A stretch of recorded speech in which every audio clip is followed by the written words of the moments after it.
আসসালামু আলাইকুম। প্রথমে একটা খুশির সংবাদ দেই যে আমরা এখন 960+ ফ্যামিলি মেম্বার, আর কিছু হলেই আমরা 1000 ক্রস করব। ষান্মাসিক সামষ্টিক মূল্যায়ন 2024, শ্রেণী নবম, বিষয় জীবন ও জীবিকা। এখানে প্রশ্ন 1 হচ্ছে, জমি ক্রয়ের পর করণীয় কী? প্রশ্ন 2, পারিবারিক বিনিয়োগ পরিকল্পনা তৈরির ধাপসমূহ লিখো।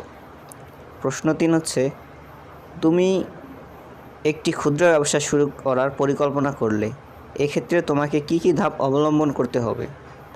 আবার বলা আছে, তোমার ব্যবসা যদি অনলাইনে হতো তবে তার ক্ষেত্রে তোমার করণীয় কী। আবার দলীয় কাজে আছে, তোমার এলাকার সমস্যা চিহ্নিত করো এবং তালিকা করো। তোমার দলের অন্য যে কোনো একজনের এলাকার সমস্যা চিহ্নিত করো এবং তালিকা তৈরি করো। 2 জনের এলাকার মধ্যে যেগুলো পরস্পরের সাথে মিলে যায় সেগুলোর সমাধানের একটি তালিকা তৈরি করে পোস্টার তৈরি করো। আবার পোস্টারের বৈশিষ্ট্য হবে চারদিকে তৈরি নকশা বা আলপনা।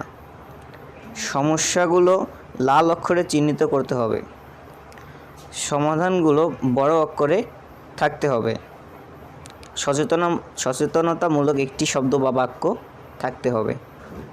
অর্থাৎ দলীয় কাজে যে আমাদের পোস্টার তৈরি করব, পোস্টারের ভিতরে এই 4টা বৈশিষ্ট্য অবশ্যই থাকতে হবে। এক্সট্রা থাকতে পারে, তার সমস্যা নেই। তো এটা হচ্ছে আমাদের জীবন ও জীবিকার প্রশ্ন।